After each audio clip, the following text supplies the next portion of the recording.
Right. Okay. It's been a wonderful 2 days. I gave my presentation yesterday, had a really great time with you.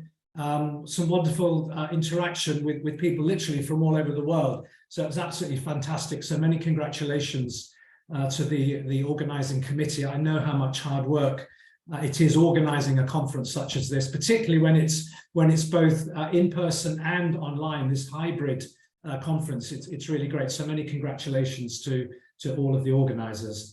I know we don't have an enormous amount of time, and I actually cannot see the panel. Well, I can see you, but you're a million miles away. So I'm sorry, I can't put faces to names or names to faces. So I do apologize if I appear a bit rude when I ask the question. With the green jacket. But let's kick off. I've got a whole load of questions that have been submitted. So let's start with the first one. Talking about post-pandemic, thank goodness it is post-pandemic. But this point, and I hear this very often from teachers in many different contexts, the point is that many students have actually lost a lot of ground. Many of them have lost a whole academic year or a whole grade level due to the pandemic.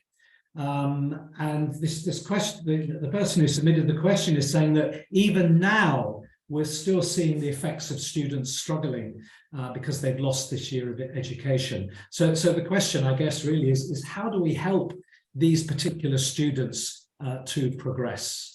I don't know if anybody would like to start. As I say, I cannot really see you, so it's difficult to, maybe you could put a hand up, I might be able to see that. All right, even so if you Peter, put your hand up, I don't know who you are. So. It's okay, this is Reem speaking, Dr. Reem. Oh, Thank hi, you Dr. so Reem. much for having Hi. us. Hi. It's lovely seeing you. Yeah, so, you too. Thank you. So I think what we're trying to do at KTech in specific, in terms of helping our students, is what we've basically started is this culture of, let's say, sharing, helping, assisting, and supporting each other, where we've even involved our students in tutoring sessions. So we've actually managed to get some of our great students to start tutoring some of our weaker students and involving them in such community work. And honestly speaking, it's been a great success because they've really helped each other.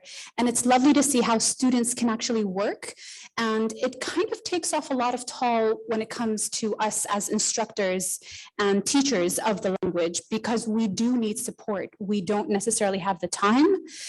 Sometimes it's quite difficult with your teaching hours, your research, your office hours as well. So that's something definitely that we've utilized, and it's definitely worked for us. So how does that work At Gulf University for Science and Technology, I teach freshman composition. And what we're fortunate enough to have is we have a writing lab, and we have 3 instructors there. They are fantastic. I send my students there. Our students will kill for a 0.5% bonus credit. Yes, I see, you know that feeling too. But I give bonus credit if they will go to the writing lab. For every 30 minutes that they go, they have to book an appointment there. And I use Google Docs because, and I make sure that privacy is respected. Only they, the 3 lab instructors, and I can actually see what is written. And they can go and they can get help there. Also, what I do is, like, we do classwork all the time. But I give credit for it, regardless if it's right or wrong. And I just put, you have received credit for trying. Right. Because many of them, they have little self-esteem, but they know that they're behind as well. Yeah. But anyway, that's what some of us are doing. Yeah. Can I just jump back to Dr. Reem? It was interesting what you were saying, Dr. Reem, about students supporting each other and helping each other. I just wonder how that actually works in practice. Can you hear me? I can hear you, yes. So what we usually do is we make sure that the students that are recommended for tutors are approved by the instructors. So we're fully aware that they have a full grasp of the knowledge that they're supposed to pass on to the other students. So once we're sure, these are the students that we would recommend to student advising or our students center. And this is where these sessions take place. So they are booked, there's documentary of the logs of these sessions. And we're aware of the topics that are being covered, as well as any worksheets that the student might be using. So this is basically how we tend to monitor these sessions. I hope that answers the question.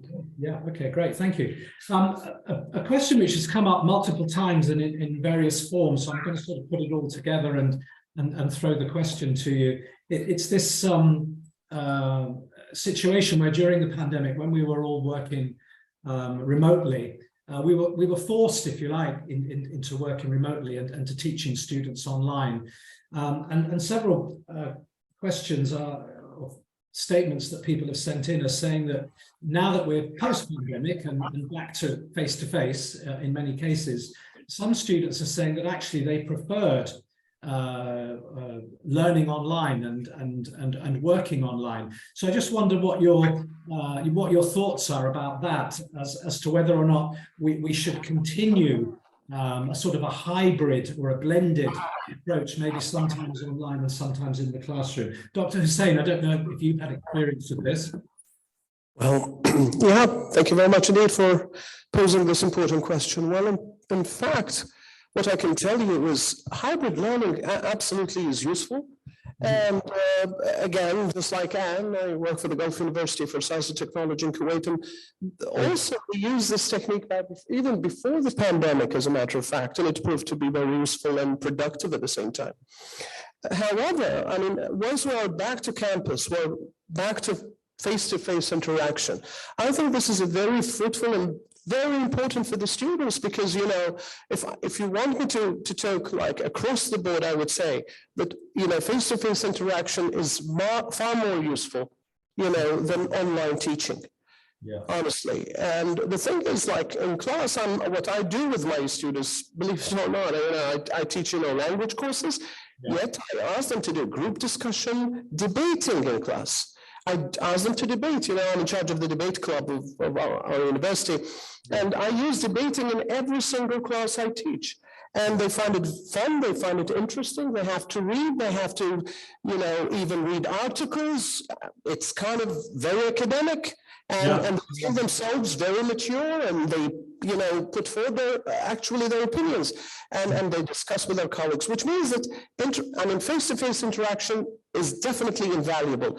But of course, I mean, online learning and teaching is important if need be. And of course, we can use it like as a secondary tool that we might use, you know, in our classrooms. I mean, I don't waive the possibility of not using online teaching, but it should not be, the most important way, nor do I, honestly speaking, personally speaking, nor do I accept the idea of hybrid, because I can make it hybrid, but temporarily, but then not to make it officially, you know, stipulated or put forth by universities, because that would, again, honestly, when it comes to assessment, it would be extremely difficult to gauge, you know, every student's skills and abilities in the classroom. And assessment has been a very big concern of all educators, I think, all around the world, because, you know, you teach someone online and this person proves to be like a B+ or an A- student, but in fact, in real life, when he comes to the classroom,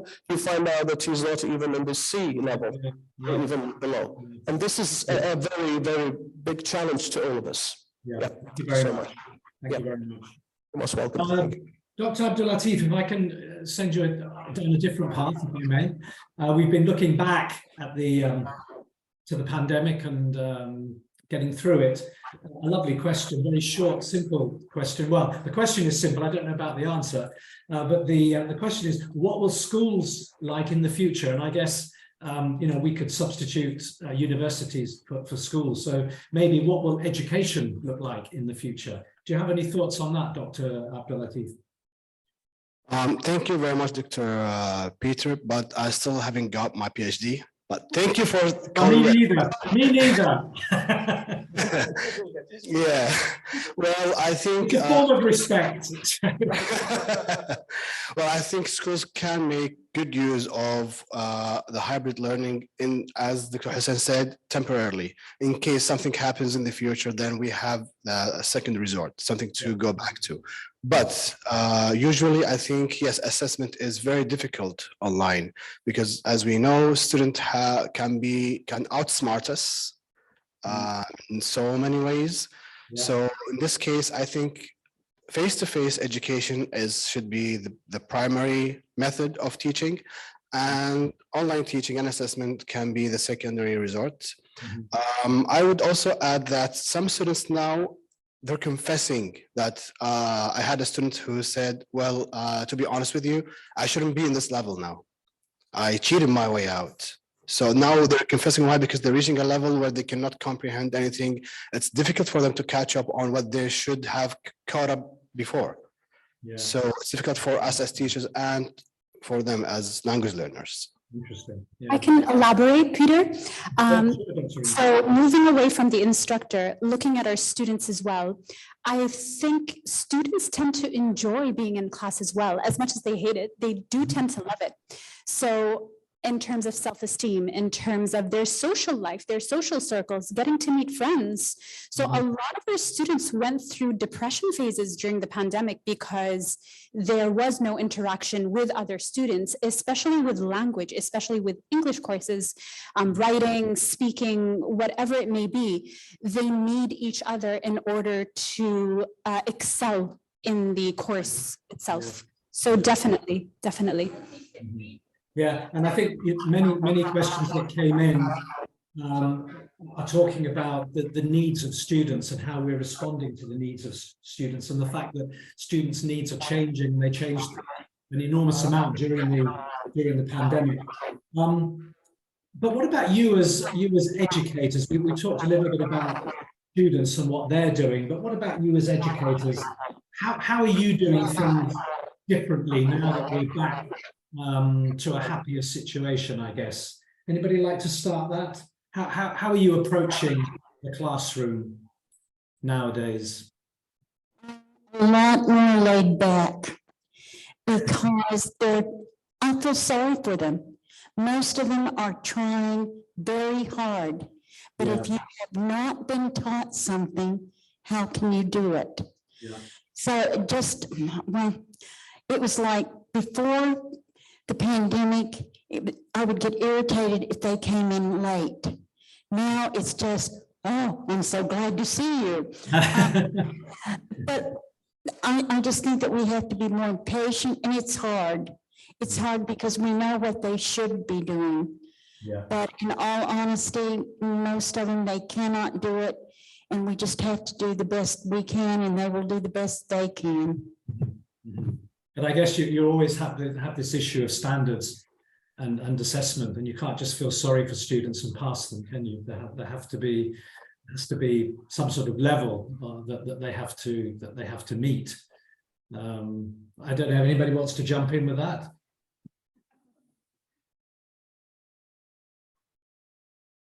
Oh, I can see you now. That's much better. Hi. I can see your faces. Finally. Okay, so nobody wants to jump in and respond to what Anne was saying. So what about technology then? Technology is all around us at the moment, and we'll get on to ChatGPT in a minute. But how are we using technology now compared to before the pandemic? What's changed? What are we doing now that maybe we didn't do before? Well, yes. Well, I think today technology has become, not only important, it has become part and parcel of our educational process, if you like. I mean, using technology is so important. Yeah. If I talk about, myself, my colleagues at GUS, at the Gulf University, I mean, first of all, we are a paperless environment. We use Moodle. All our exams are online.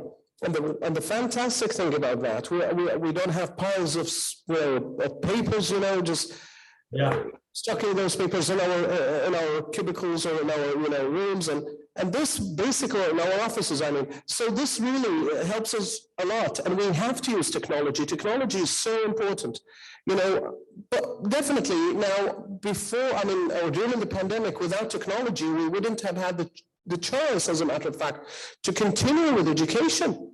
Yeah. I mean, although, yes, there were like ups and downs, definitely, but imagine that if we didn't have those platforms, those wonderful platforms, I mean, how could we communicated with our students or even taught our courses? Yeah. One more thing I would like to add, to be honest with you, yes, we, as educators, as professors, we used to even prepare more for those online classes than in our in-class, our face-to-face classes, because we had to prepare and to give lots of materials, and at the same time have the students engage in discussions and give their feedback and do homeworks and do all sorts of things online. Mm-hmm. So technology is so indispensable, and I think even after the pandemic, it has to remain as crucial as it should be in our classrooms. We should not relinquish using, these important resources, definitely. Because we are in 2023, and this is the age of technology. If we want to hide and say that no, technology is not important, we're victimizing our students with this, by the way.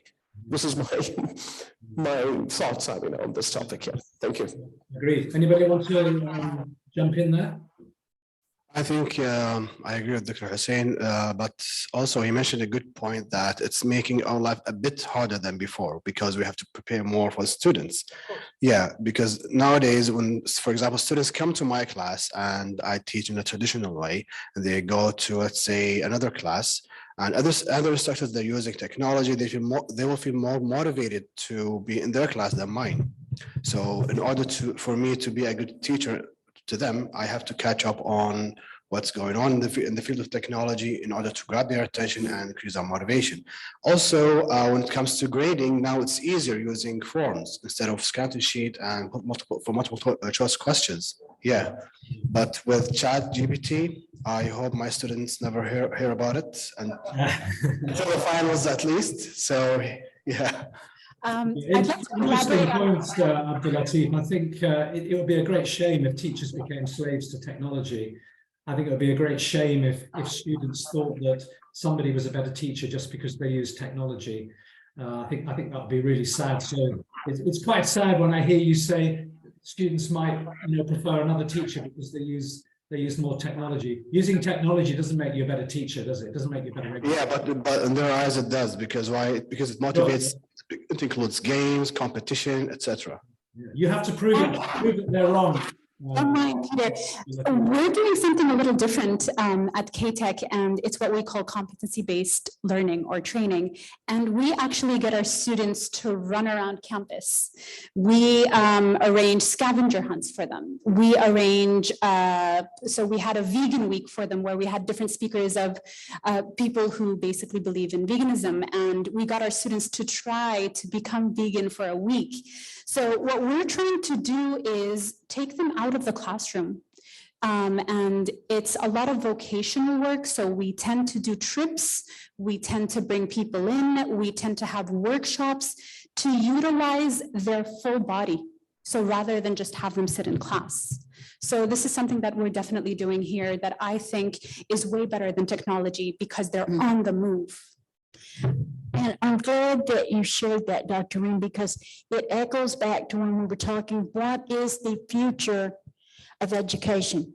Competency-based education. I think it's going to become bigger and bigger and more important. Could one of you just clarify what maybe Dr. Reem, because you brought it up, what competency-based learning actually is? Because there may be people who haven't come across the term before and not really sure what it means.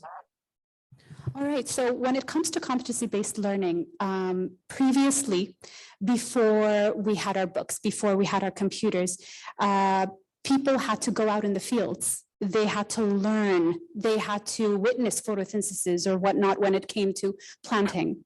What we transitioned into is more of the practical work where, more of not the practical work, where students would use their books, their notes, lectures in order to understand different theories and different concepts. What we're trying to do is transition out of that and get our students to be on the field. So rather than learning how to build a computer, we would give them the parts and let's see how good you are at following instructions. This will allow us to assess your language capabilities, and we'll be able to see if you end up building or putting the table together that we got you from IKEA, for instance. So it's more about applying what you've learned, using your body, using your hands, using your full understanding. And this is something that we tend to do in groups.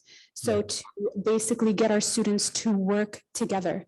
And it works wonderfully with language because you get to see whether your students are fully aware of the vocabulary or the terminology that they've been presented to in class. You get to see whether they're implementing all of the things that they're learning in the sessions that you've been giving them. And it's so much fun. And it's so rewarding when you get to see the students' outcomes at the very end. Okay, yeah, okay, thanks. That clarifies it. Great, thank you. Okay, let's get to it then. The thing we've all been waiting for, Chat GPT.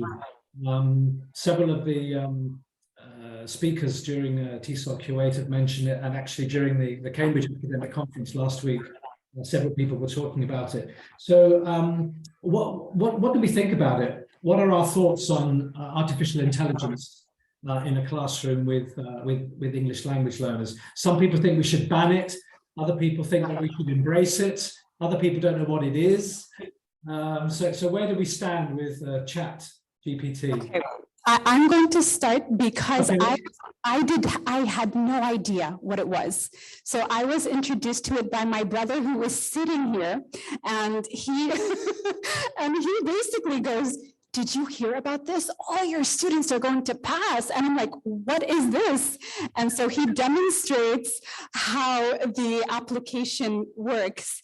And I have no words. Honestly, I have no words, Peter. So I'm going to pass the floor on to Miss Anne or I have an account. And I've been trying to figure out, because each semester in one team, they have to write a research paper.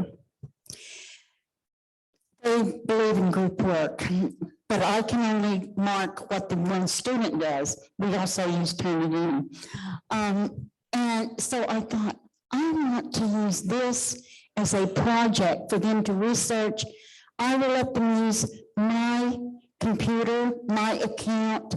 So I'm trying to work it in that way where that they actually will have to use their words, their thoughts, but it's a true research project, because they don't know in the end, is their hypothesis going to be true or not? Will it actually help them become better writers? I'm up for anything, I'll try it once, but this should be interesting. I think we just need to know how to harness it. Yeah. Dr. Hussain. Yes, please. Well, I don't know what to say. It's, well, at first sight, probably one says it's really dangerous. Absolutely dangerous, that students will be simply plagiarizing, I don't know. Although ChatGPT does not produce plagiarized product, or But the thing is, believe it or not, when it comes to writing a research paper, students have to work on it, because they have to go back to resources, they have to read, they have to do citations and stuff. And believe it or not, what ChatGPT does is that it brings haphazard stuff and just put it there, which means it's not like something that you can really depend upon for writing your paper or writing any serious research. And the second thing, I think one of my students told me recently, a couple of days ago actually, that it can be traced. Yeah, it can be traced. And they have several programs. Exactly, which shows you whether the produced text was actually AI generated. You know, so I think this way we can detect it, we can harness it in a way, but at the same time, we need our students to realize that they need to learn, because this is cheating. And if you want to cheat in this way, you will be caught at one point, because this will affect your future. It will affect your literacy in the first place. And this is something extremely dangerous. Elon Musk, a couple of days ago, he actually declared, or even several times he said it, that AI is extremely dangerous. Like this Chat GPT, one of the things that he said that it generated a thing that that's really very scary. It says that I'll kill you. You know, and this means that if we're going to depend on this, and this is the beginning to robotics, by the way, they're going to create robots based on these kinds of, of artificial intelligence programs, and this means that a robot can do whatever it wants, and this is absolutely scary. But anyways, we have to use it usefully and try to make sure that our students are under control and they know what they are supposed to do. We should not, we have, I'm sorry to say, but we will have to do some policing, as a matter of fact. And again, technology can help us with this. Yeah. They should not use their mobiles, they should not use their even watches sometimes, smartwatches, so on and so forth. It's tough, but we'll have to do it. Thank you very much. Yes, absolutely. Also, I think, we need to get to know our students. Because it doesn't bother me a bit to go, I really don't think that that's your work.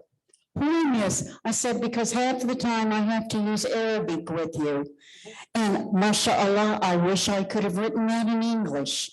So, I think that is one thing. We get a feel for our students and the level that they are, and not be afraid to actually confront them, because we're not doing them a favor by pretending that that's their work. And I've been playing around with the Chat GPT, and I thought you can actually tell especially if it's my level of students, you can actually tell sometimes it's just, I don't know, it's the syntax and everything. It's not, if you had students that were like at Harvard or someplace like that, it would be harder. Yeah.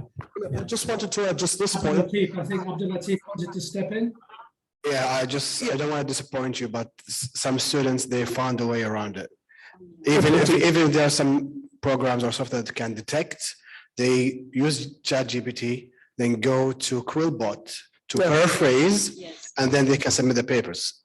So any program cannot detect whether it's taken from ChatGPT or not. So I always say it's like a gift from the devil. Depends on how you use it. It's a double-edged weapon indeed. I just wanted to ask something, like in all my courses, I do something. I do diagnostic essay. I ask them to write an essay out of the blue. Just write an essay. They have to write it using a pen, not a computer. And in this way, definitely, I take this as a sample that I depend on, and it helps me so easily to see and to detect the student's product, whether it's just his own work or not. Thank you. Yeah, I think, just from my own point of view, I think we need to be a bit careful of reacting so negatively to something like ChatGPT. I mean, 20 years ago when the internet first came, everybody was, it's going to end student creativity and et cetera, et cetera. And I think, we need to think about how we can embrace technology and use it in the best ways that we can, rather than, this sort of knee-jerk reaction that it's going to destroy everything. But, over the years, technology, we've had to embrace it, and it's here. There's nothing that we can do about it. Okay, let's move away. We've got a few minutes left. I think a couple more questions. This one gets back to basics. Really nice question about suggestions for effectively teaching and assessing productive skills. Obviously talking about writing and speaking, but the question says, but I'm still teaching online. So how can I effectively teach and assess productive skills if I'm still teaching online? Maybe let's leave the teaching and think about assessment. How can we assess effectively online the productive skills? Anybody like to give us their thoughts. Say, Go on, Abdul Latif. Yeah. When it comes to productive skills, if you're talking about writing, we can always ask the students to present their paper. Yeah. Here it shows if they wrote it themselves or no, they had some help with it. Also, if it's a presentations, they can turn on their cameras. You can see if they're reading. This way you can assess whether they copied the paper, they cheated, someone helped them with the paper. I think it's a good way. I always do this when I suspect that the student has not done all the work. Well, I go back to, okay, can you prepare the presentation for me for, like, for example, in 2 days from now? When they come and present, it shows whether they use the same vocabulary, they explain their points as in depth as much as it's mentioned or as much as it's explained in the paper or no. We start even from academic English, where that they have to present. But let's assume that they're not being naughty. They're not cheating. Let's assume that they're good students. How can we teach and assess them more effectively online? Let's assume they want to learn. They're not there to cheat. How can we? What are some tips from the panel? Honestly, coming back to technology, and knows that we used. I have an application for teaching academic writing, and this one, when I use this over years with my students, and I can tell you that it helps a lot in having them cooperate with each other sometimes. And also it is a kind of an interactive kind of, application where students have to write paragraphs and they have to submit it to the system, then it gets evaluated by the system. Yeah. And it's evaluated like out of 50%, then it goes to the professor who has to, or the instructor has to go through it and provides his or her remarks, and then the final grade will go there. And basically what it does, it teaches students to write their essays based on lexical cohesion. So this is something which is really important, and even in the IELTS exam, I think it's one of the main components. Cohesion is very important. So when they use it, they see for themselves how, chunks are used. A while ago, we were talking about lexical chunks. So by putting words and phrases together, they become more aware of how English is basically written in the first place, you see? So I think this is one of the ways, and of course there are, other applications definitely, where they, yeah. Which one? Yeah, it's Academic Writing Wizard. It's called Academic Writing Wizard. So this is what it does. So it really helps students with knowing how to use the lexical chunks and what we call lexical phrases. Because in academic writing, there is a certain tone that needs to be, taught to students if they want to be accepted by their professors and to be, considered that they are writing in an academic way. So yes, technology, again, it's a very important asset in this respect. Yeah, thanks. Okay, great. By my clock, we're nearly at past, so I think, would this be a good time to start winding things up, Anne? I don't know. Yes, it would be. Yeah, okay. We're delighted that you have moderated this. Thank you so much for inviting me and for inviting me to present yesterday. I think it's been a great discussion, if a little rushed at the end, but I think it's very valuable. And we've still got, over 150 people online. I don't know how many people are there with you, but really, really great to see so many people here. So thank you once again for organising such a great conference. It's been a pleasure. From our side, from Cambridge's side, it's been great working with you, and I hope we can look forward to another conference next year. Peter, I've already had people asking about you. You're going to come to the next conference. Well, maybe next year I can be there in person. You actually come here to Kuwait. Yeah, But next year. thank you so much, and thank you to Cambridge for the wonderful support that they've had. Thank you to Professor Hisham, who coordinated everything, and to Karen Ryan, and to each one of the wonderful speakers. We really, really appreciate it. Thank you. You're welcome. Thank you, everybody. Enjoy the rest of the day and have a good week at work. Take care. Bye-bye. Bye-bye. Okay, thank you all. What we're going to do now is we're going to have a very short business meeting.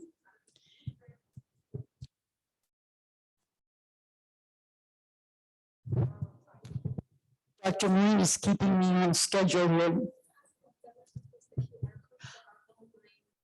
Okay, Bella, would you please post the QR code up there so that our online viewers can see it? Because they want to get their certificates. And what will happen is they will collect the information, and KTEC has graciously offered that they will send in the email your certificate and you will personalize it. Be sure when you get this, type your name the way you want. Please make sure that the email address is right. Why would I say that? 3,500 emails last night, and you can only do them in batches of 100, and it wouldn't go. And it was because maybe somebody had put CON instead of COM. So be real careful with the address, please.